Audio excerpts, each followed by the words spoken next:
LiberalViewer presents. So, welcome to the May 30th edition of LiberalViewer Monday Media Mixup. Thanks for joining me. Today I'll be using the 11 best, most newsworthy clips from the Sunday morning news analysis shows from the Big Five corporate outlets of ABC, NBC, CBS, CNN, and Fox News, the so-called corporate media here in the United States, for what should be an informative political commentary and media criticism fair use program for you today. You can see my main topic is Copaganda exposed last week in Uvalde, Texas.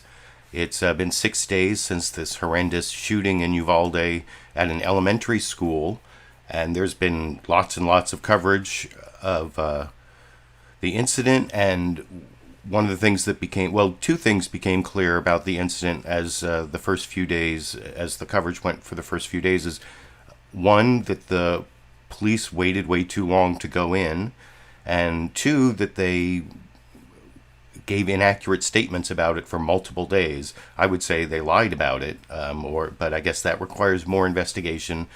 And this incident, like a lot of different incidents that have happened and I've been pointing out, shows you what Copaganda is, this way that police have special relationships with journalists, with reporters. They're like a lot of journalists even start off as journalists doing the police blotter on local news, and they develop relationships with the police and use them as reliable sources of information. And when it comes to these kind of incidents, when it comes to crime stories, they're often the only source of information, and they use their ability to give out information without ever really being checked, or very rarely being checked, to spin things, cover their ass, to put out like the best PR. They always like portray themselves as heroically going in, and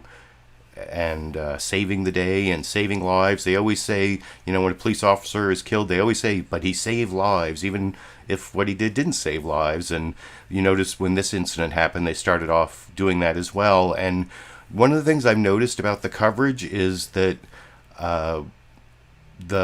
they've really focused on the police not going in for some people say 44 minutes. You'll see when I get to the news summaries, 44 minutes, 77 minutes, like an hour, somewhere an hour, give or take 15 minutes. They didn't go in to save these kids because the chief of the school district police decided it was a barricaded suspect, not an active shooter situation, which anyway, and the media have really focused on that as like the mistake. And in some ways I'm kind of more forgiving of that, because police are human beings, and there are good ones and bad ones in terms of how good they are at their job. I mean, they're generally, well, I don't even want to go into how good they are at their job, but some of them are good and some of them are not so good, and there's that's pretty much true in a lot of professions. So that part where they made some mistakes, I mean, I can be more forgiving of that more than the way that police always get away with spinning things. And, I spent 5 years as a public defender in 2 different states, which is someone who defends people accused of crimes who can't pay for a lawyer. And so I read a lot of police reports. I investigated a lot of statements by police officers. And I was just so surprised, coming from a more privileged background, to find how often it was like tissue paper. Like a lot of times what the police said, when given close scrutiny, it kind of evaporates. And in these high profile incidents, you can see it. And, it reminds me of, I just put, one of the reasons I was a little late starting is it reminds me of this George Floyd first report. It was the 2-year anniversary of George Floyd's murder this week. And it reminded me of the first statement the police put out from the George Floyd incident. And this is so typical. It says, "Man dies after medical incident during police interaction." You say, shortly after 8 p.m., officers from Minneapolis Police Department responded to a report of a forgery. Officers were advised the suspect was sitting on top of a blue car, appeared to be under the influence. 2 officers arrived, located the suspect. He was ordered to step from his car. After he got out, he physically resisted. Officers were able to get the suspect into handcuffs and noted he appeared to be suffering medical distress. Officers called for an ambulance. He was transported to Hennepin County Medical Center by ambulance. Then he died a short time later. No weapons, no officers injured. There's like nothing about, there's nowhere in there do they mention like the knee on the neck. The knee on the neck, not in the original police report. I wonder why. And that's kind of the thing I'm talking about. And I'm going to go through all the news summaries. And like I said, I think they concentrate more on the mistakes the police made than the way they tried to cover up their mistakes. And I think the cover-up is worse than the mistakes. But you can let me know what you think in the comment section. And I did kind of get a little bit of political comedy. I mean, it was a very dark week in the news. But it's kind of on the same topic as Copaganda. It's fact-checking. You know, it's something journalists, especially in the Trump era, tried to do a lot more. But I don't know why they don't spend more time doing that for statements from police. They just think it's okay to say, you know, police said, you know, they give the whole thing and then police said whatever it was. And even if it's totally made up, they never try to get like any independent witnesses. They never, you know, double check the scene. The journalists should be a lot more skeptical of police statements, kind of like I thought this was kind of a funny fact check. Jon Karl over on ABC's This Week with George Stephanopoulos, he's the co-host. He had a little clip of Trump on Saturday in Casper, Wyoming at a rally with the fact check I will talk about with you a little more after we watch it together over here. There is no rhino in America who has thrown in her lot with the radical left more than Liz Cheney. She has gone crazy. And it's why in 2 months from now, the people of Wyoming are going to tell her, Liz, you're fired. Get out of here. Former President Donald Trump last night in Casper, Wyoming, taking on Republican Congresswoman Liz Cheney, and not exactly telling the truth. While Cheney has come out forcefully against what Trump did on January 6th, she continues to have one of the most conservative voting records in Congress, and there's no evidence that she's gone crazy. Here to discuss that and more. And there's no evidence she's gone crazy. Also, no evidence she has become a rhinoceros. No, I just, for some reason, and no evidence she's gone crazy, that I found that somewhat amusing. So, like I said, not a very humorous week in the news, and now we're going to have to go through it because I'm going to show you all 5 of the news summaries, starting with ABC's This Week with George Stephanopoulos. Again, Jon Karl is the co-host. He was in this week. He has their reporter Marcus Moore. We're all reporting from Uvalde, Texas. Here you'll see he says 77 minutes the police didn't go in, and there's a little bit about the misinformation. And anyway, I'll talk about all of that a little more with you after we watch the ABC News summary from yesterday together over here. Good morning and welcome to This Week. As we come on the air this morning, we are yet again trying to come to terms with a slaughter of innocents. 19 children and 2 of their teachers gunned down in their classrooms at Robb Elementary School in Uvalde, Texas. Murdered by an 18-year-old who was armed with 2 AR-15 style rifles and enough ammunition that could have killed dozens, even hundreds more. The horror at Robb Elementary came just 10 days after the murderous rampage at a grocery store in Buffalo, New York, where another 18-year-old faces charges in those killings. This morning, we are trying to get to the truth of what happened and what should have happened, and what it will take to prevent a horror like this from happening again. First, to the facts as we now know them. Officials initially told us a security officer confronted the gunman as he entered the school. That was not true. In fact, the gunman was inside the elementary school, locked inside adjoining classrooms filled with kids for nearly 80 minutes before law enforcement broke in and took him down. The emerging timeline of this horror is chilling. After crashing his grandmother's car and firing shots outside, the gunman entered the school at 11:33 a.m., shooting 100 rounds of ammunition and locking himself inside those classrooms.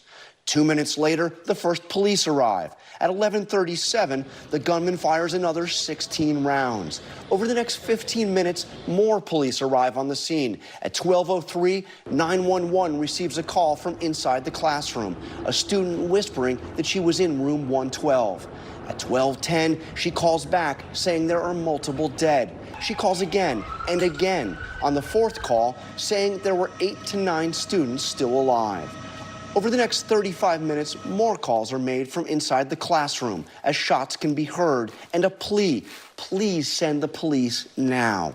But officers don't break into the classroom until 12:50 p.m., 77 minutes after the gunman fired his first shots inside the school. And beyond the tragic inaction of the police during the shooting, there are questions about the warning signs that were missed.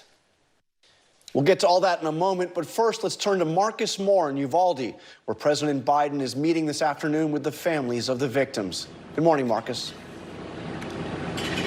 Well, John, good morning. You can feel the pain here in this community that not even a full week ago was thrust into chaos and despair. And as you just mentioned, President Biden will be here at Robb Elementary to help this community heal from what they have been through. And people have been coming here in the days since the shooting to pay their respects, many traveling hundreds of miles to leave flowers here, hoping to support the families who meanwhile are continuing to ask the ever-present questions about why this happened. How did the 18-year-old gunman obtain the weapons and carry out this heinous attack on the most vulnerable and the most innocent?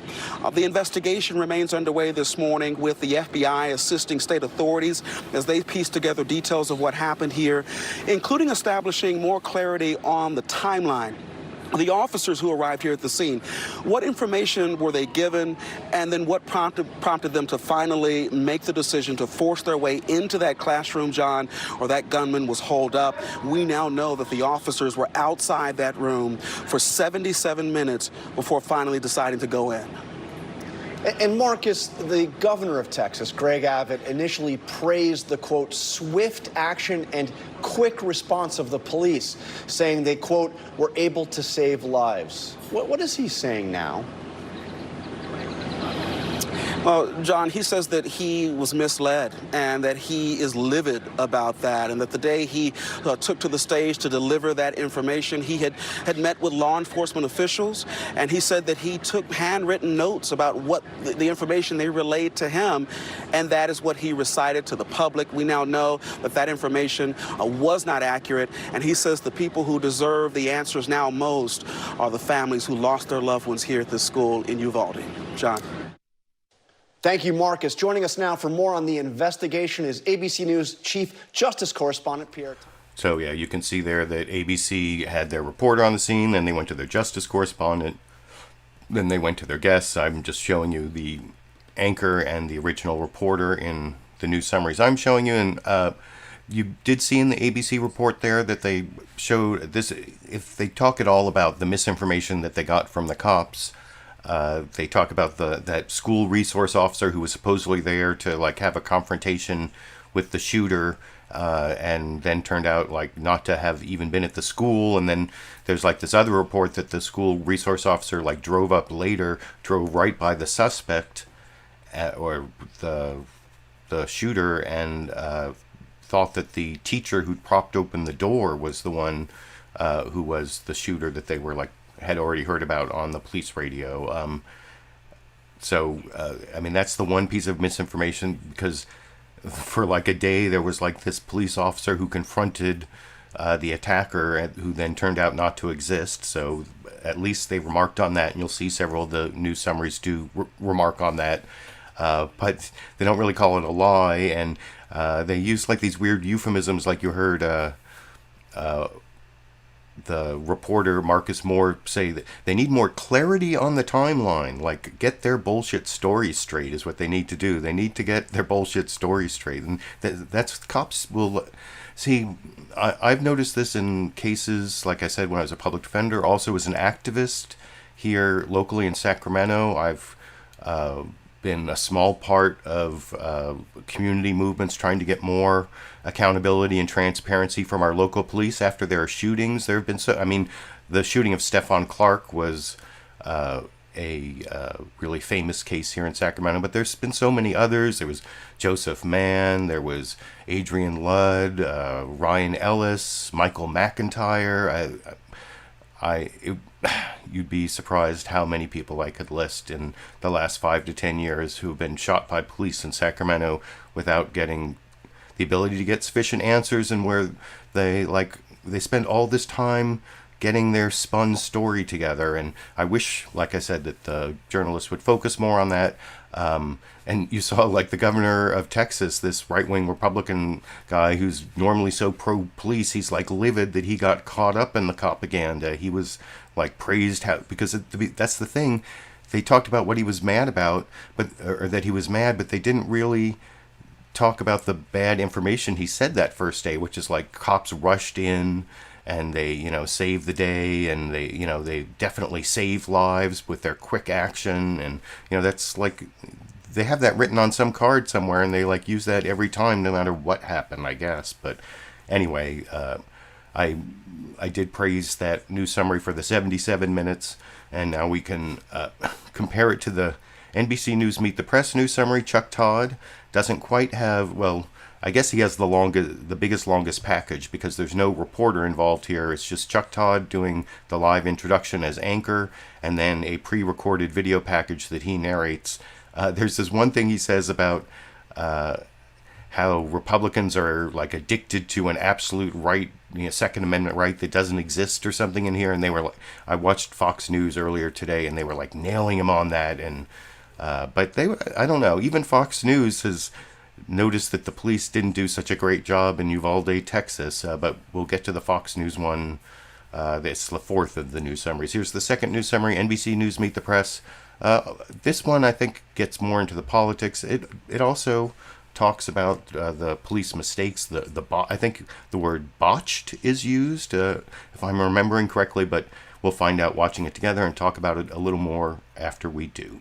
Good Sunday morning, and I hope you're managing to enjoy a bit of this Memorial Day weekend. Sadly, though, it's become our uniquely American ritual of words after each episode of this uniquely American serial tragedy. Thoughts and prayers. Nothing we can do. No law would have stopped this. The real problem is mental illness. If only the victims had been armed. More thoughts and prayers. How do we allow an 18-year-old, in this case Salvador Ramos, to buy assault rifles and accumulate more than 1,600 rounds of ammunition, all legally, mind you? Whether it's guns or climate change or protecting our democracy, we no longer have a politics that can meet these crucial moments that we face. Will the deaths of 19 children and 2 teachers in Uvalde, Texas change things? Unlikely. The murder of first graders at Sandy Hook didn't. No member of Congress has been voted out of office for being too pro-gun. Not one. So until the majorities who claim they want tougher background checks and to get assault weapons off the street vote like they mean it, we can expect to hear more calls for thoughts and prayers. And that's it. Because this current version of the Republican Party is being held hostage by a vocal minority obsessed with an absolute right that does not exist. In the days following this massacre, deeply troubling details of this botched police response have emerged. Here's the timeline as we now know it, according to police right now. 11:28. After shooting his grandmother, 18-year-old Salvador Ramos drives his car into a ditch, emerges, and shoots at 2 people outside of a nearby funeral home. 11:30. The first 911 call. An officer heads to the area, unknowingly driving past the suspect. 11:31. Ramos enters the grounds of Robb Elementary School and fires multiple rounds outside the school. 11:33. Police say Ramos enters the school through a propped open door and starts firing at least 100 rounds. Originally, police say an armed officer engaged Ramos upon entry. There was a brave Consolidated Independent School District resource officer that approached him, engaged him. But now, he was not confronted by anybody. To clear the record on that.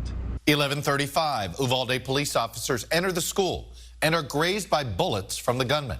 12:03, 19 officers are in the hallway. Now, the first 911 call comes from inside the classroom with the shooter. A student reports multiple people dead. So there's a lot of injured? Officers do not enter the classroom. The school district chief of police assesses that children are no longer at risk, despite the calls coming into 911 reporting students still alive in the classroom. Of course it was not the right decision. It was the wrong decision, period. Outside, concerned parents beg officers to do more. Get across the street! Get across the street! You know that there are kids, right? 12:15. Border Patrol Tactical Squad arrives but are told by local law enforcement to wait to go after the gunman, according to 2 senior federal law enforcement officials. For the next 35 minutes, several more 911 calls are made by 2 students inside the room, on which operators can hear shots being fired. But little else is known about this period. 12:50. Law enforcement uses keys from the janitor to open the classroom door and kill the suspect. And joining me now is Texas State Senator Roland Gutierrez. And I will actually have a clip from that interview, which is kind of gut-wrenching in terms of how the delay by police officers might have caused at least this one little girl to die. And that's, I don't know if that's why they're so concentrated on the timeline, but I thought that that was a really good visual depiction of the timeline by NBC News Meet the Press, the good description of the politics, you know, calling out the Republicans for their addiction to the Second Amendment or whatever, and showing how the politics have become, you know, sort of a wash, rinse, repeat cycle or whatever. I think I heard somebody say that on one of the Sunday shows. And they Meet the Press also did call out the police for, and even in a better way than the ABC News summary, for the claim that there was a school resource officer who confronted the shooter before he went in the school. They not only pointed it out, they showed the head of the Texas Department of Public Safety actually saying it, and then it being contradicted later. So just it's definitely more effective in the NBC News summary to show the clip, and you know, where the Copaganda turns out to be false. So I don't know whether you think that one is better or worse than the ABC. And then the CBS one is actually slightly longer. I thought I put them in longest to shortest, but it's 5 seconds longer, so I apologize for that. But let's get our juxtaposition going, and let's see which one seems to be best before we get to Fox News Sunday, which as usual is the worst. But here's Margaret Brennan giving a news summary along with the CBS reporter on the ground there, Omar Villafranca, I think is how you pronounce the name, and his name. And anyway, I'll talk about that a little more after we watch that news summary together over here. In Washington this week on Face the Nation, in the 5 days following the massacre of 19 children and 2 teachers at Robb Elementary School in Uvalde, Texas, the heartbreak has intensified as the outrage over the botched police response grows. We're learning more about the missed signals from the troubled 18-year-old shooter and what's now looking like an avalanche of errors on the part of the school district's law enforcement. Our coverage begins at the scene of Tuesday's shooting in Uvalde, and CBS News correspondent Omar Villafranca. The sorrow is overwhelming. People come to this memorial behind me to pray and cry together, but they're also asking for answers and accountability from law enforcement and lawmakers. While thousands stopped to pray at the memorial in Uvalde's town square Saturday, even more are asking for answers as to what went wrong with the police response on Tuesday at Robb Elementary. These photos taken outside the school show state and federal officers pulling students and faculty out of the building, the children running to safety, horror clearly visible on their faces. At first, investigators said a school police officer confronted the shooter when he arrived on the scene. Troopers claimed he then ran inside, went on a shooting rampage, then was fatally shot by officers. But in the following days, law enforcement reports changed. On Friday, investigators said a school resource officer never confronted the shooter because the officer was not on campus. Troopers now say the 18-year-old gunman entered the building through a door that had been propped open by a teacher and immediately entered the fourth grade classroom. At one point, 19 officers, including members of a Federal Border Patrol tactical unit ready to engage, were outside the classroom for more than 40 minutes, where the gunman was still firing rounds. But according to the Texas Department of Public Safety, the commanding officer, Uvalde Unified Schools Police Chief Pete Arredondo, made the decision to hold back officers, saying the situation was now a barricaded person, not an active shooter, and required different resources. A decision that investigators now say was the wrong move. Of course it was not the right decision. It was the wrong decision, period. There's no excuse for that. The decision is contrary to the state's active shooter response training, which the district went through, that states the best hope that innocent victims have is that officers immediately move into action to isolate, distract, or neutralize the threat, even if that means one officer acting alone. With officers outside, teachers and students made multiple 911 calls from inside the classroom, begging for police to charge in. You had 911 calls at 12:10, 12:13, 12:16. The shooter wasn't killed until 12:50. Did any of those 911 callers survive? Yes. Both or I can't tell you that with certainty, but more than one survived. Texas Governor Greg Abbott had to explain why he initially praised the officer's response. The information that I was given turned out in part to be inaccurate, and I'm absolutely livid about that. Some Texas lawmakers are upset, and they want a federal investigation into what went wrong here. President Biden is expected to visit this memorial and meet with grieving family members. Margaret? Omar Villafranca, thank you. We turn now to Uvalde County Commissioner Ronald Garza. Good morning to you, sir. I don't have a clip of that interview, but as usual, down under sources, you can see the source of all my clips, including the full CBS News Face the Nation program, cut into segments on their YouTube channel, which is where the link I have under sources goes, and you can see that interview. I thought that was a fairly good report. It especially talked, even though it concentrated more on the mistakes that the police made rather than their cover-up of it afterwards, it did show how, their story changed. Can you hear Dash? You can probably hear. I don't know why Dash is yowling in the background, but anyway, maybe I'll be able to get a better Dash clip for you for the Dash, the cat fans out there. But you saw the report there by Omar. What was this? I mispronounced it before. Let's see, Omar Villafranca, I think is the correct pronunciation.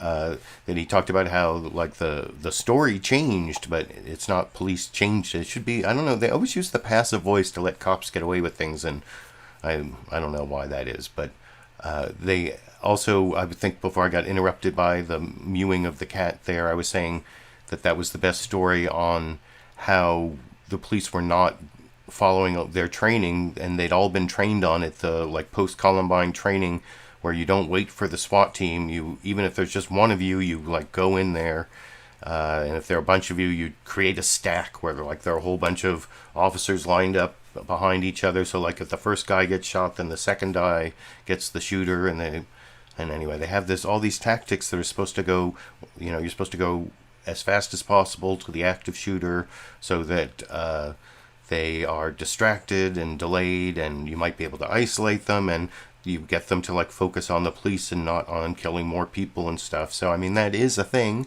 They did not follow their training, and they made a lot of mistakes, but they also engaged in this huge cover-up. And you saw there the clip from Greg Abbott saying that he was livid because some of the information was not accurate. I don't know why people don't call a lie or a cover-up, but I guess that would be too far. That news summary, I think, also were talking about the missing time only being 44 or more than 44 or 45 minutes, not the 77 minutes you heard from ABC. And that's also, I think that gets downplayed in this Fox News Sunday news summary. This is Sandra Smith is the guest anchor this week since Chris Wallace left for CNN, and this is Sandra Smith along with Casey Stegall in Uvalde, Texas. And I think that this is definitely, I mean, there is still some criticism of what the police did, but I think they make it more, I think this is the most pro-cop of the 5 news summaries. In my opinion, you can let me know what you think after we watch it together over here. And hello again from Fox News on this Memorial Day weekend. The President and First Lady are on their way to Texas days after 21 people, most of them children, were killed at an elementary school. He'll once again play consoler-in-chief to a community reeling from tremendous loss. The tragedy and other recent mass shootings is sparking renewed calls on Capitol Hill to ramp up gun control measures. In a moment, we will speak with Congressman Mo Brooks, who is in a runoff for the Republican Senate nomination in Alabama. But first, let's turn to Casey Stegall. He is in Uvalde for us, where the community there is still grieving this morning. Casey? Sandra, good morning. Indeed, they are. President Biden and the First Lady expected to make multiple stops, meeting with multiple victims of Tuesday's senseless act, now deemed the second deadliest school shooting in U.S. history. 19 children, mostly 4th graders, and 2 adult teachers were murdered in their own classroom. Police say the 18-year-old shooter managed to get inside Robb Elementary School through a door that had been propped open. When responding officers got on scene, the incident commander decided to wait on a SWAT team instead of engaging with the gunman right away. As a result, 45+ minutes ticked by, officers in the halls as little kids flooded 911 with pleas for help until federal agents arrived, breaching the room, then shot and killed the teen gunman as he emerged from hiding. For the benefit of hindsight, where I'm sitting now, of course it was not the right decision. It was the wrong decision, period. There's no excuse for that. Officials say the suspect legally purchased the gun and the ammunition used at a local store days before. Right now, they are pouring through his social media, searching for a possible motive. This as the National Rifle Association is holding its annual conference this weekend down in Houston, more than 270 miles from here. The NRA event was on the calendar prior to this tragedy. A few keynote figures chose not to attend, like the Texas governor and the Texas lieutenant governor, while Texas Senator Ted Cruz and former President Donald Trump were in attendance. Meantime, the funerals will begin this week here in the community of this small, tight-knit community, I should say, a week that many students had looked forward to because it was the beginning of their summer break vacation. Sandra. Our hearts are broken all over the country as we continue to see that community grieve there. Casey Stegall, thank you very much, reporting from Uvalde, Texas for us. Joining us now, Republican Congressman and Alabama Senate candidate Mo Brooks. Congressman, welcome. And thank you. The final news clip I'm going to show you is Sandra Smith trying to fact-check Representative Mo Brooks, this right-wing crazy Republican. You know, last week I was talking about crazy Republicans. Mo Brooks is definitely on that list. He spoke at the rally before the March on the Capitol on January 6th, you know, the Stop the Steal or rally or whatever it was called. And you're going to see Fox News' Sandra Smith actually try to fact check him on the 2020 election being stolen from Trump.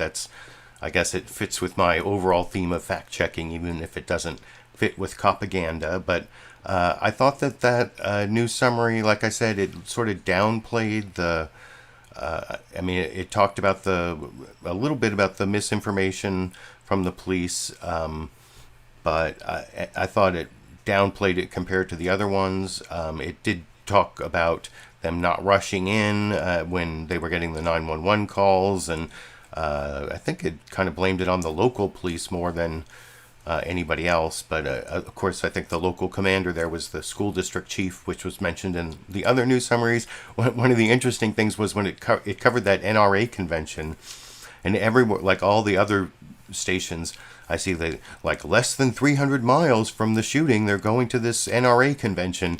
And instead of like the less than 300, for some reason, they have like more than 270 miles away on Fox News. That's, I guess it's a NRA convention is half empty or half full kind of thing. But and then of course he has to point out also already on the calendar they didn't schedule this in the week since the shooting, so can't blame them then, right? I mean, I don't know. Would they blame them if they had scheduled it in the week since the shooting? Like, did anyone think they scheduled it it was actually like 3 days after the shooting that they held their convention, but and also giving like Governor Abbott and Lieutenant Governor Dan Patrick, who I always like joke with, wasn't he Eddie Munster? Dan Butch Patrick, the Lieutenant Governor of Texas? No, that's actually a joke. Every time he comes on the TV, that's like a stupid joke I tell. But you saw Casey Stegall says, well, they like out of respect, they actually didn't attend, unlike Donald Trump and Ted Cruz, who did attend, but they actually attended by video, which is kind of like having it both ways. And anyway, that is my criticism of the Fox News Sunday news summary. And then the shortest one, this is like a little over 90 seconds, CNN State of the Union, Dana Bash telling us what is our State of the Union this week.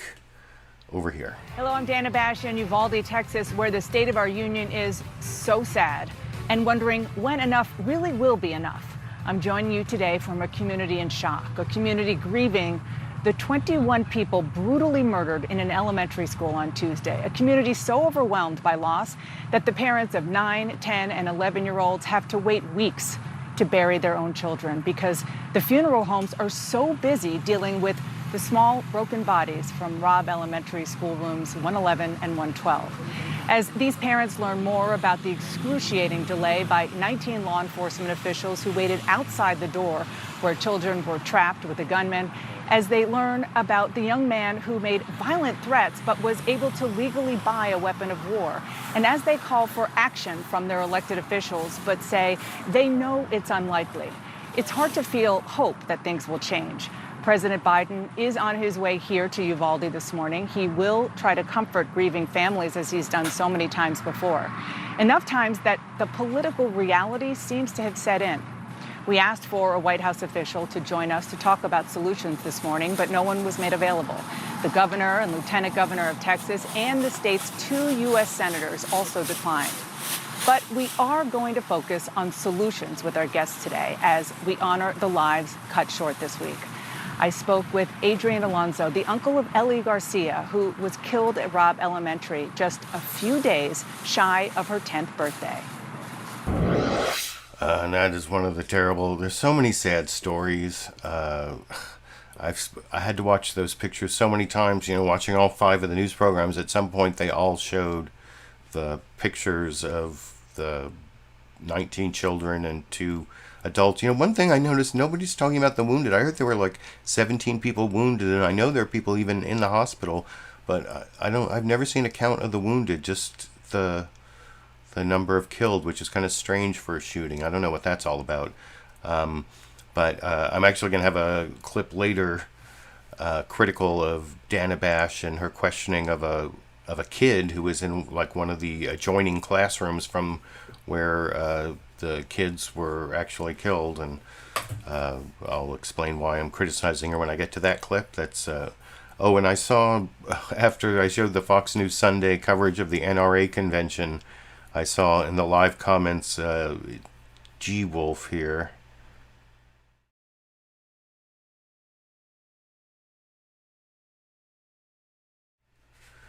G Wolf 333 saying Trump GIF dancing is GIF gold.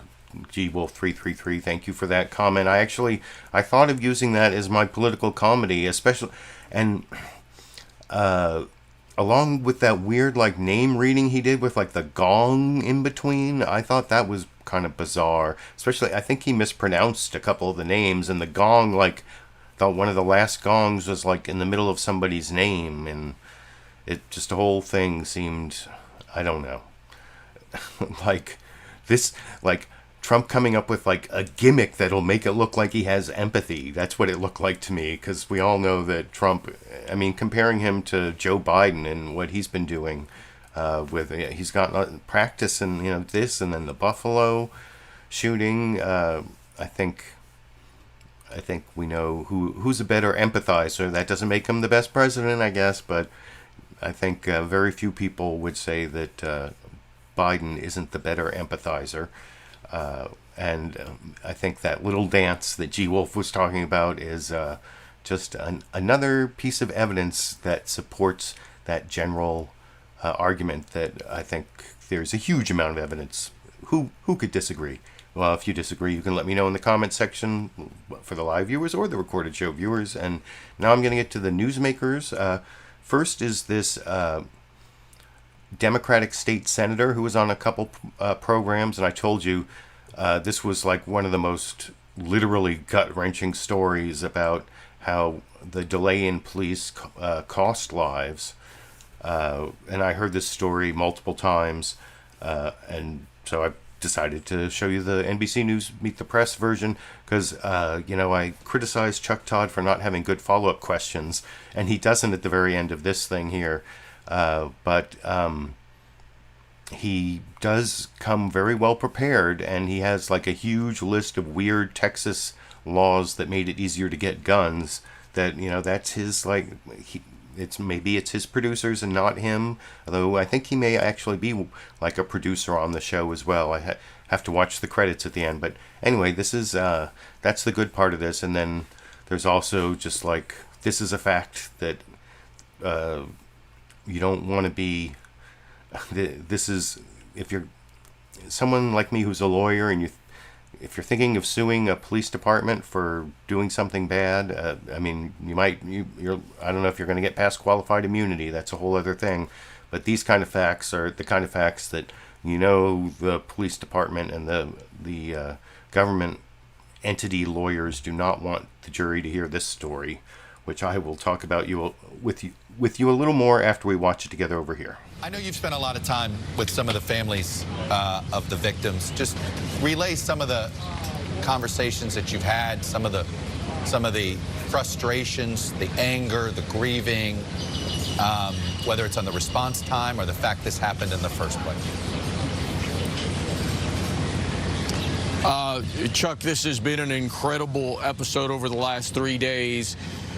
These families are destroyed. Yesterday I met with yet another family, and the father outside of his home, he couldn't let go, and I couldn't let go of him. We were both just crying at the time. It was so devastating. That particular conversation, their little girl had been shot in the back with one bullet through the kidney area. She likely bled out, according to the first responder. Who's to know what would have happened to that little girl had officers showed up timely, had they gone in timely. So I'm not blaming anybody, but we have to have accountability as to what happened and who was there at what times and which agencies take operational control when. Those are big questions for me going forward. You think someone should be held criminally account for the poor response? Listen, I think certainly for me in Texas going forward, I don't know that there should be criminal negligence or anything like that or criminal accountability. But we have to make sure that this never happens again, because you and I both know there's probably going to be one of these instances happen again in this state and others. Yeah. We have to learn from this for sure. Is this a gun problem or a security problem? Changes. Oh, this is absolutely a gun problem. And it's all of those things. Abbott thinks it's a mental health problem. Sure it is. Well, then go fund it properly. We're dead last in mental health funding in the United States. You know, we've got a crisis of infinite proportions in these United States. But at the end of the day, if we don't have accessibility to militarized weapons, this doesn't happen. Just like it doesn't happen in the rest of the world. You know, your career... They still have mental illness in England and Asia. Go ahead, I'm sorry. Your career 15 years you've been in elective office in the state of Texas, in the House and the Senate. And I'm actually been really focused on the last 15 years of gun legislation in the state legislature. An astonishing amount of lifting of regulations on guns has taken place over the last 15 years. I'm putting on screen just what has been done in 2021 to weaken gun laws in the state of Texas. Can you explain why there is this fervent attempt every legislative session to find some way to send a message that, hey, we're going to weaken gun regulations in this state, whether it's a hotel, a car, I mean, all sorts of bizarre pieces of legislation that get thrust upon you guys in the legislature? You know, I can't imagine what the fealty is to the NRA, and so I can only suppose that it's money to fund their campaigns. And I say they, being my Republican colleagues in the House or in the Senate. At the end of the day, what has happened over these years has been simply preposterous, culminating last session with their open carry bill. Not one law enforcement agency, everybody in Texas, every law enforcement agency said, don't do this. I gave a closing argument on that bill. I said, because of this bill, kids are going to die. I never thought that that bit of hyperbole was going to happen in my community. I never thought.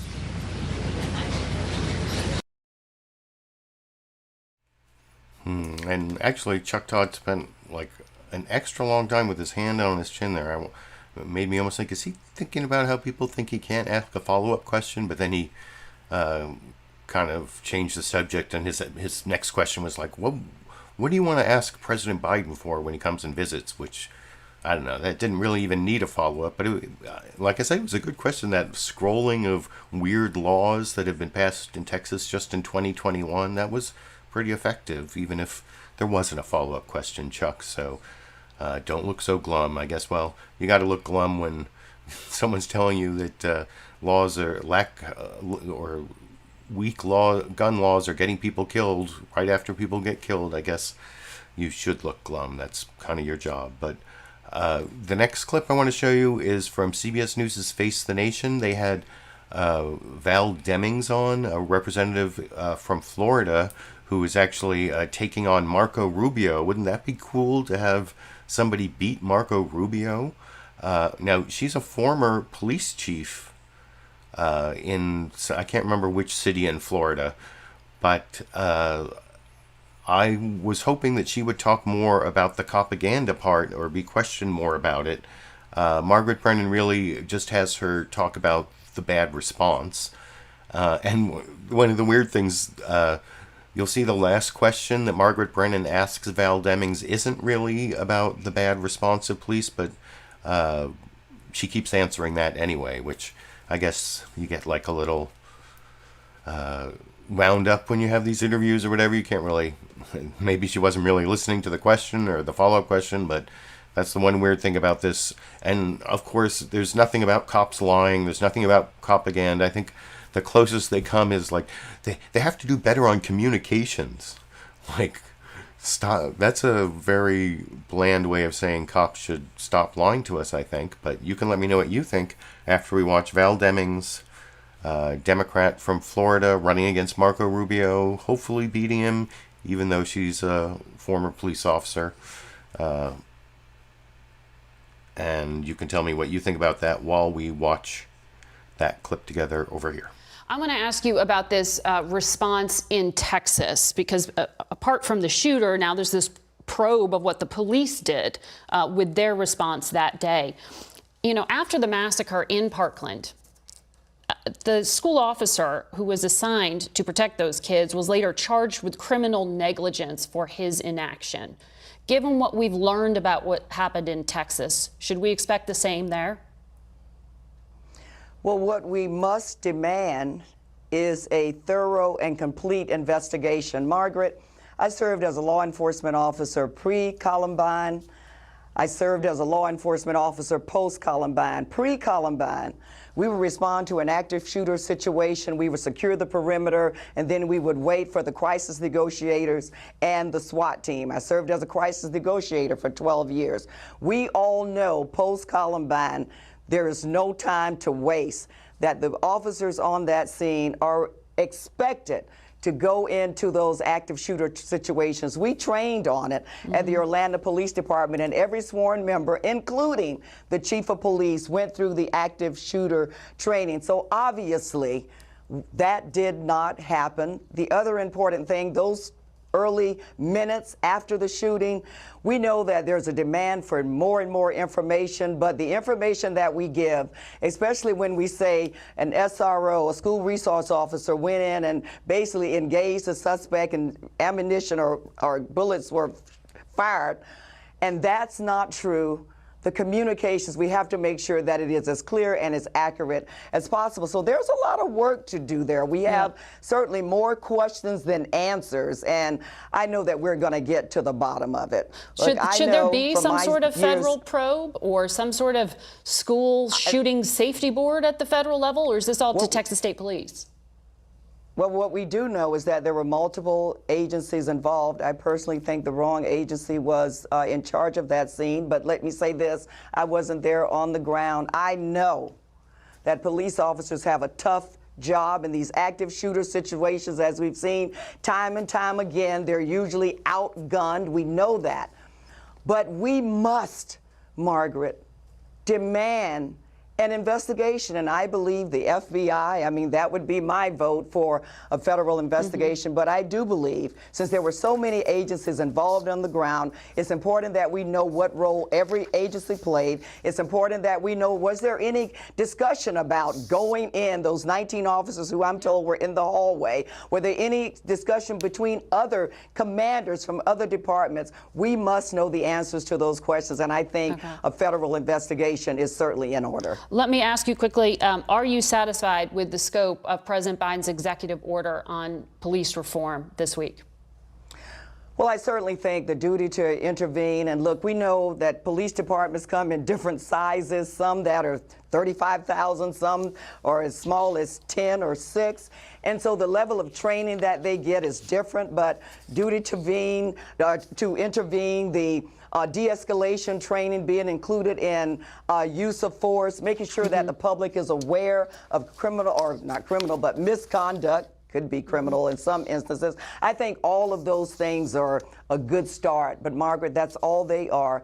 I also think we need to look at training across the board with law enforcement, and let's standardize the training so the small agencies will have the benefit of good training, just like the larger agencies. Congresswoman Demings, thank you very much. So I guess she was kind of talking about the executive order after that last question, because she kept talking about the large and small departments and the training, and I got a little confused, I think, when I watched it before, because she talked a lot about how they went through the active shooter training, and it was kind of what they talked about in that CBS News Face the Nation news summary about how the active shooter training since Columbine has them go straight to the shooter and not wait, no matter how many they are.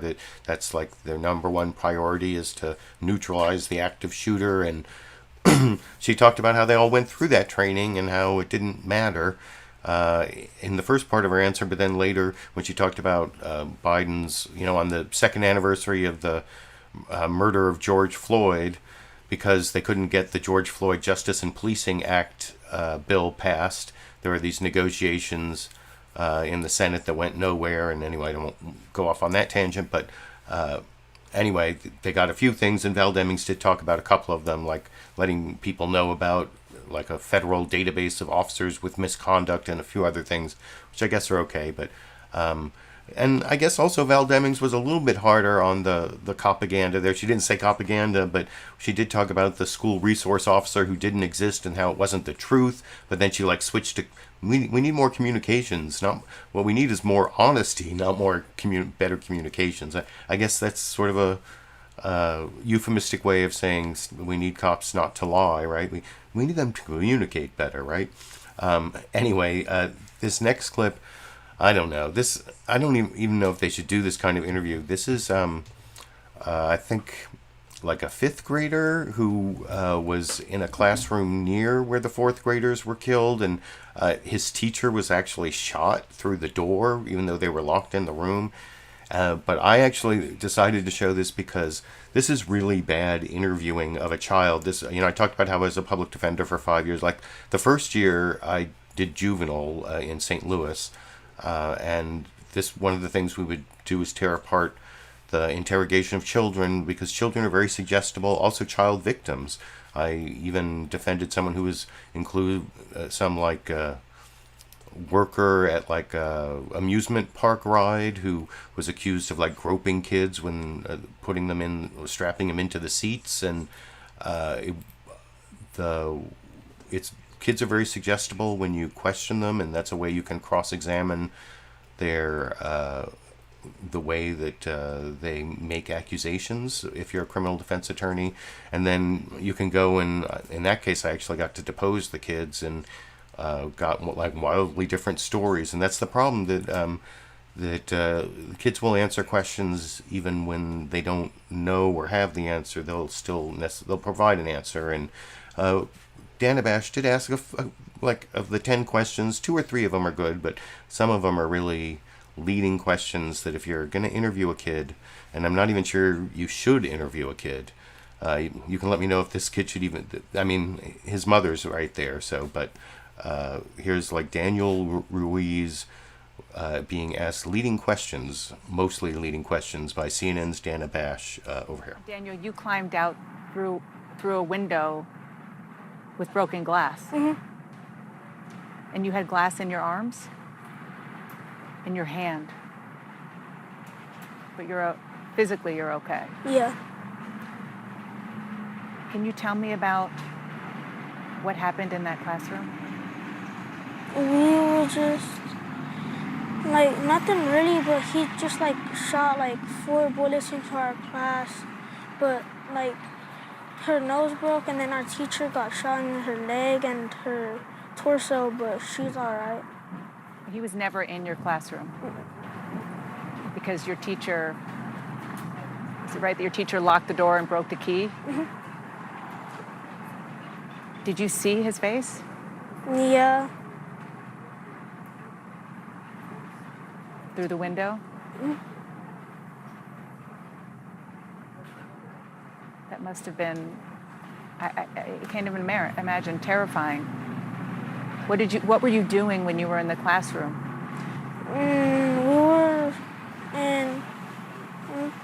We were about to do something until we heard first 2 gunshots, and then she locked the door, and then she just dropped on the floor, but everyone was telling her to wake up even though she was okay.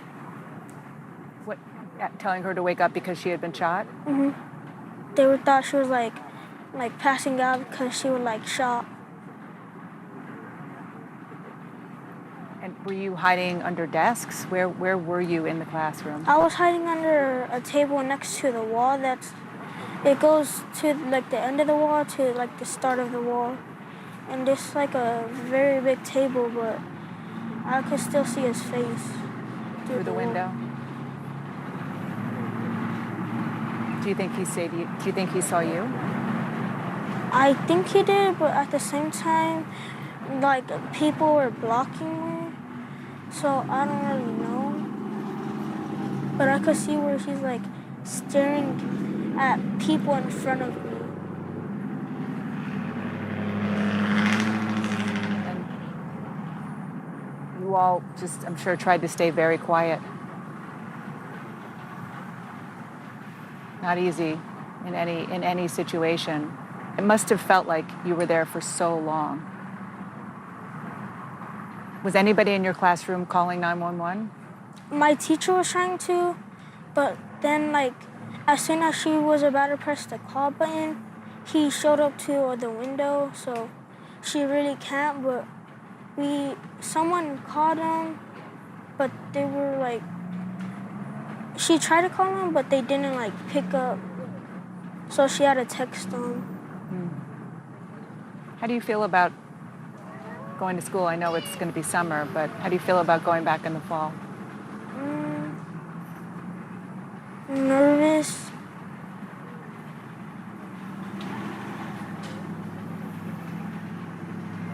Are you Are you able to talk about things with your mom?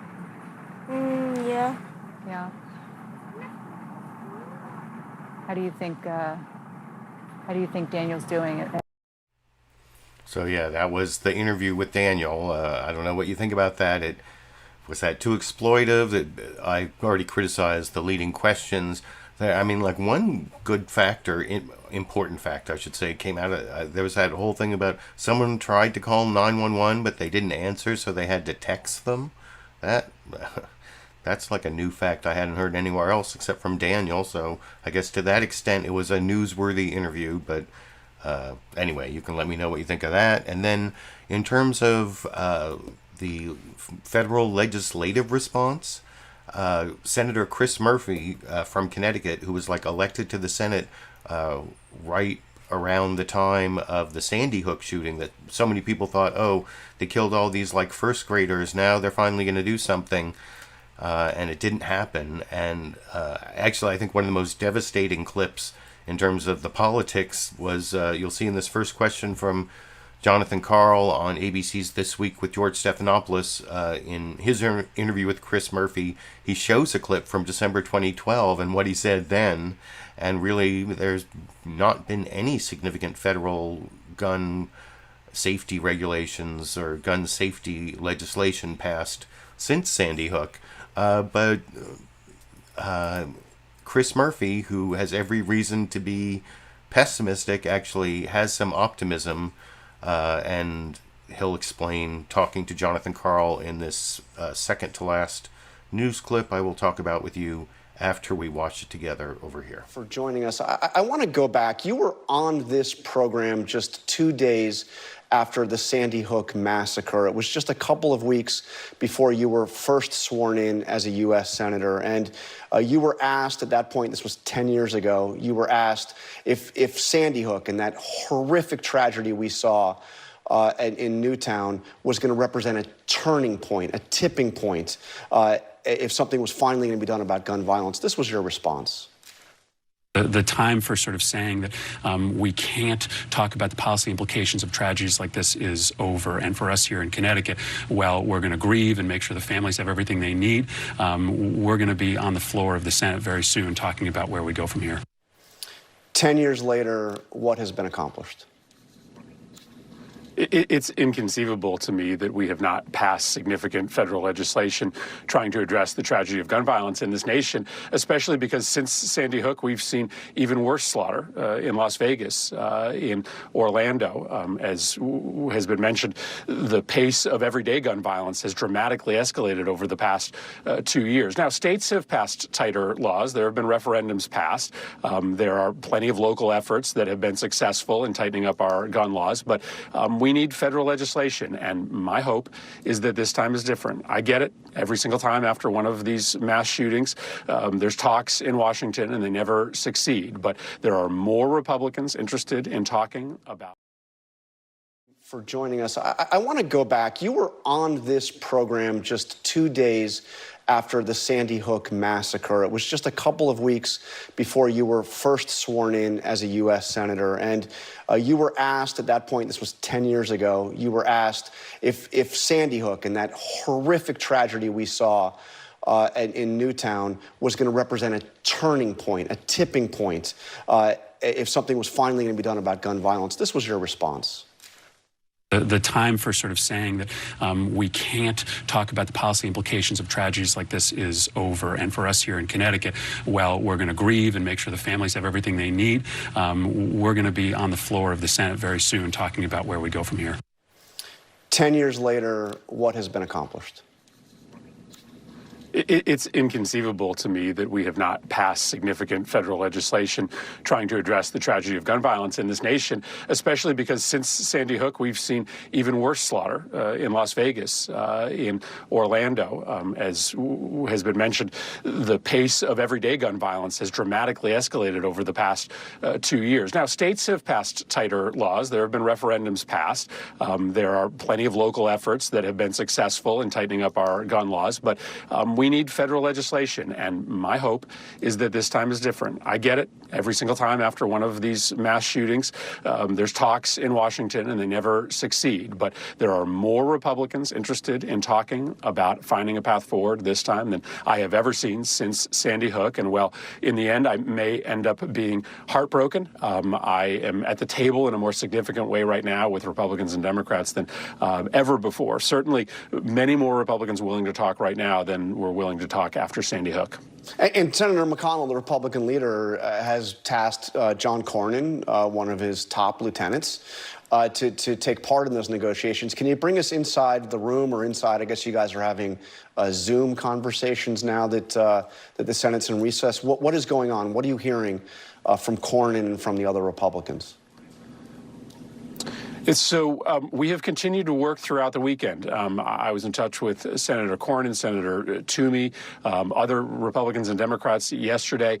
These are serious negotiations, and we are going to continue to meet through early next week to try to find some common ground. Now, listen, I've been clear. I'm not going to let the perfect be the enemy of the good. Of course, I would love to ban assault weapons. I think that's the probably most impactful way to stop these mass shootings. I would love universal background checks. That's the best way to try to curb the level of violence that happens in my city of Hartford and other cities like it across the country. But what we're talking about is not insignificant. Inside this room, we're talking about red flag laws. We're talking about strengthening and expanding the background check system, if not universal background checks. We're talking about safe storage. And yes, we're also talking about mental health resources and more security dollars for schools, a package that really, in the end, could have a significant downward pressure on gun violence in this country. And break the logjam. Maybe that's the most important thing we could do, is just show that progress is possible and that the sky doesn't fall for Republicans if they support some of these common sense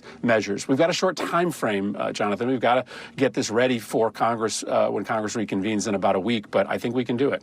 But let me ask you, in this case, I mean, the issues that we hear the most about are, expanding background checks, red flag laws. Well, this person who bought this shooter here did not have a criminal record. It's hard to see a background check would have stopped him. In terms of red flag laws, he had no diagnosed mental illness. School security, this school system had just doubled its security budget. Let me ask you about one thing that I don't hear a lot about: raising the age. I know you're in favor of this, but is it part of the discussion? Right now, you can buy an AR-15 at 18. You can't buy a handgun until you're 21. Is this now part of the discussion? Right now, we're having, I think, a discussion inside this room about the profile of the current mass shooter, which, as you mentioned, does tend to be young men in between the ages of 18 and 21. That is a profile that does not allow you to buy a handgun, but does allow you to buy an assault rifle. And so there are discussions happening in these rooms about how we recognize this profile and maybe make it a little bit harder for those individuals to quickly get their hands on weapons. I don't yet know exactly what's possible, whether the votes are there to raise the age, but we're having a discussion about what we do about that specific profile, and it's an encouraging conversation. So you mentioned that some states... Oh, I apologize. When I first started showing that clip, I usually shrink all the clips down to 75% and put my LiberalViewer background behind it, which gives me a little bit stronger argument that it's fair use because I've modified the clip, transformed it even more, and I guess when I was inputting the 75% into that clip, I put in 750% by mistake, and I noticed pretty soon there, but then it took me a while to fix it, and then when I fix the number in there, I have to switch it over to another input and then switch it back to get it to start over. I couldn't even I couldn't fix it partway through, so I had to replay it. Anyway, I apologize for that technical error, but I appreciate the super chat contributions I got while that long clip was playing and then replaying the first part again. Thank you to Tom Trask, who thanks me for the show, and then Lulu Girl saying, I hope we do have better news. Although one of the things I talked about this, did I talk about it last week or the week before, that Ukraine used to be the main story and there was all this support, and that was one of the reasons. I mean, there was the will to fight of the Ukrainian people, and then the weapons coming from all the NATO countries, and then Vladimir Putin was like kind of betting on the Western countries like losing focus and then starting to hurt through the high gas prices, and then there's the whole grain problem coming up, and I don't know if it looks more like Putin's strategy might work in that we are not really focusing on Ukraine anymore, and so it might make it so that he gets a better resolution to the conflict through like waiting out the short attention span of a lot of people in the United States and the Western world, or so I don't know, but and I don't know, news tends to focus on the bad news, so I don't think, Lulu girl, I can promise you good news weeks coming up, but there might be some. Who knows? Maybe like along this the incompetence of the police in some of these stories is counteracts the like tough on crime rhetoric that Republicans are. That's one of their like main issues they're trying to ride into victory in the November midterms, along with immigration, inflation, and the rise in crime. Those are like their gas prices as like the biggest thing that people hate about inflation. But actually inflation seems like it may have peaked, but people are starting, they say like sometime during the summer, people who are going to vote in the midterms kind of have their view of the economy start to settle anyway. So, sorry about that. Turn that alarm off. I'm almost done here, but I do have one more news clip before. I did get you a better bonus Dash clip during that Fox News Sunday news summary. You'll hear that in the background while I have like a clip of Dash coming and walking right up to the doorway over there. So I will have a bonus Dash clip at the end. But first, this is Sandra Smith actually trying really hard to fact check something you don't hear fact checked a lot on Fox News. In fact, later in the program, they talked about how Trump made these claims about the election, but they never called them false. But at least in this one part of the program, Sandra Smith, for some reason, tried really hard to say that the 2020 election wasn't stolen from Trump, but Representative Mo Brooks, like I said, one of the most right-wing crazy Trumpers in the Congress, who's now running for Senate in Alabama. He's in a runoff against another Republican whose name, is it like Kit Barnes, Karen? But I can't remember. It's in the introductory question here that Sandra Smith asks. But this is all, this kind of reminds me of like the old days when you'd have like Jake Tapper trying to fact check Kellyanne Conway on something. But here it's Republican on Republican violence. How come no one ever talks about Republican on Republican violence? Well, no, fact checking, not violence. So there's nothing violent here, but it gets a little bit animated, energetic in the final Newsmaker clip, which is on fact-checking. It's not on Copaganda, but one of my premises here is none of these stations are doing enough fact-checking of what police say. There was a little bit of it because they got so much exposure, but even here, not as much skepticism of the police stories as there should be from any of the media. But at least a little skepticism of Sandra Smith from the right-wing craziness of one Republican in the final Newsmaker clip we'll watch together over here. Primary runoff and the former President Donald Trump. You're now in a runoff in the Alabama Senate primary against Katie Britt, who I should note we did invite to join us here today, but she was unavailable. All of this is happening after former President Trump decided to unendorse you, sir, saying you had blown it by going, quote, woke, for not talking about what he says was 2020 election fraud. What exactly did the president ask you to do after the 2020 election? The president and I had many conversations between September 1st and his decision to unendorse me that revolved around his being reinstated, revolved around his wanting to rescind the election. And I can understand him wanting to do that, okay? He was robbed, in my judgment, in 2020. In his judgment, he was robbed. And so I can understand that desire.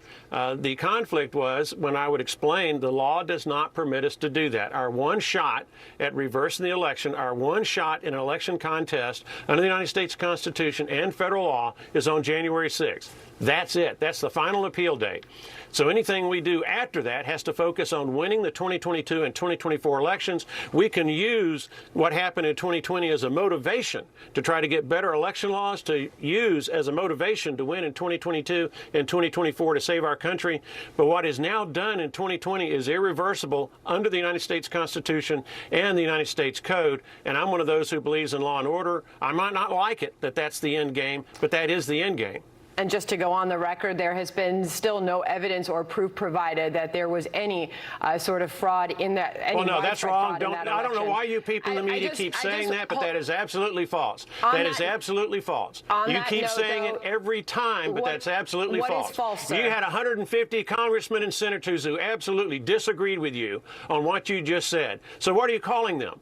What are you calling them when you say 150 Republican senators and congressmen looked at the voter fraud issue and said there was a major problem? What are you calling the Commission on Federal Election Reform, a bipartisan committee with Jimmy Carter on the one hand and James Baker, Ronald Reagan, White House Chief of Staff on the other, back in 2005, who analyzed the systemic weaknesses, the systemic flaws in our election system, and warned us that elections are going to be stolen if we don't fix these problems, and those problems were not fixed. Okay. So I don't know who's telling you there's no evidence, but that tells me you haven't done your homework. I'm sorry, but that's the way it is. The courts and the judges that have the courts. Wait, time out. Don't go into that. Don't go into that. All right. Don't go into that. The courts do not have the. Wait a minute. No. I'm getting in the last word on this one because you just made a false statement. Okay. The courts are not the final arbiter of who wins federal election contests. Congress is. That is required by the United States Constitution. That is required by the United States Code for congressmen and senators and the president. So don't be surprised that courts don't usurp the power that is authorized the United States Congress. Let me just quote the GOP commissioner in Wisconsin in the Wall Street Journal today, printed, and I will read it verbatim. He said, "There is no evidence that election fraud is the reason Trump lost in Wisconsin, and that is not for lack of looking. His advice to your party is to pivot away from these conspiracy theories, focus on the issue that affects Wisconsin families and their pocketbooks." Sir, I want to move on to January 6th. Okay, then look at the judge's opinion. Look at the judge's opinion in Pennsylvania that talked about over 2 million illegal ballots cast. That was their court order. Look at the special investigation of a former Wisconsin Supreme Court justice who found significant voter fraud at nursing homes in the state of Wisconsin. Okay. Look at the 2,000 Mules documentary that has come out. Look at how many mass mail-out of ballots there were across the United States for which we have no security. Okay, and that has been looked at and fact-checked by multiple outlets, including Reuters, who have debunked that as any sort of proof that there was widespread voter fraud. I'm sorry, but other people have fact-checked it and find you absolutely wrong, Sandra, but keep going with that story if you wish. Okay, thank you, sir. Respectfully, I want to move on to January 6th and the committee. Have you been subpoenaed? Have you been served? Thank you, sir. Thank you, sir. Also, I think... see, I just right there. Sometimes I say or too much when I'm talking, but I just said it there. Now I'm getting self-conscious. But I noticed Sandra Smith. She was missing an She was missing an when she quoted that official from the Wisconsin Republican Party. She said, "I'm going to read it verbatim." There was no It should be verbatim. And then actually the thing she read, I think, kind of gives away why was she doing all that fact checking? Well, because it's hurting the Republican Party. All this focus on voter fraud that didn't exist is hurting the Republican Party, which I guess gives the three levels of the Republican Party in that conversation. There's Donald Trump and his most diehard supporters who think not only was the election stolen, but he should be reinstated now. Yeah, I don't know if you kind of could understand if you don't know the background there, but he got unendorsed by Trump because he revealed that Trump keeps calling him up and saying, what can we do to get me reinstated as president now? Which almost makes you think that Trump thinks he's going to have criminal indictments before, where he's going to have possibly being put in handcuffs before he can run for president again. Maybe. I haven't seen a lot of evidence of that, although there's certainly a lot of evidence on which to indict him, but I just haven't seen a prosecutor who, certainly not, Merrick Garland hasn't shown he's going to do that. But anyway, I'm going off on a tangent. So the three levels of the Republican Party: Trump himself, who wants to be reinstated, Oh, now you can hear Dash mewing. Then you've got Mo Brooks, who believes the election was stolen, but Congress should have fixed it on January 6th because Congress has the power, which isn't exactly true, but I'm not going to go into that. But since January 6th, he only differs from Trump in that Trump can't be reinstated president now, even though he should be. He should be because the election was stolen. And then you've got Sandra Smith and certain like the Wisconsin Republican Party guy who's saying this is going to kill us. This is a year that naturally Republicans should win.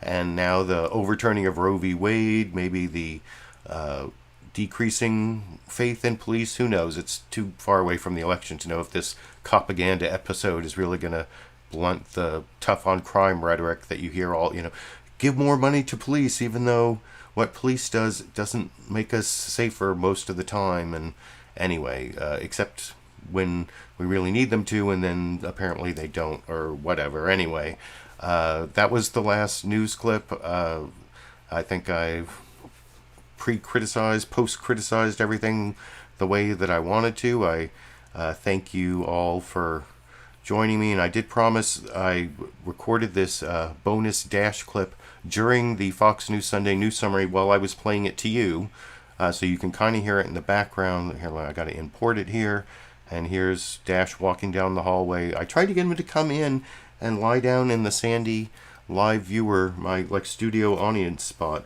and I can't seem to get Dash the cat to take Sandy the dog's spot, so it makes it more lonely here. So I especially appreciate the live viewers, and here's the bonus Dash clip from during the show today. First Lady expected to make multiple stops, meeting with multiple victims of Tuesday's senseless act, now deemed the second deadliest school shooting in U.S. history. 19 children, mostly fourth graders, and 2 adult teachers were murdered in their own classroom.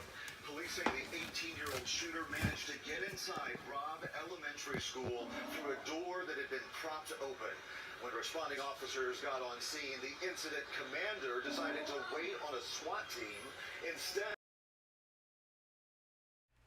So that's it. That's the clip I got for you. I appreciate you joining me. Thanks for the super chat support, the moral support, the thumbs up, the subscriptions to my channel down below the video. There's a link to become a monthly patron on Patreon. I've actually gotten a few new ones. I'm sending out some #LiberalViewer stickers. Some of these ACLU constitutions with that. If you give $5 or $10, but I send these and a shipping address in the United States, I can send both of these to you. Also for a one-time contribution at the PayPal link below the video player. And anyway, until next Monday, or maybe I'll have a chance to finish that Star Trek video, the false Fox News claim Star Trek went woke or whatever video I've been thinking about making, or some other thing. But I guess until I have some reason to upload a video, or until next Monday, I will be seeing all of you around the internet.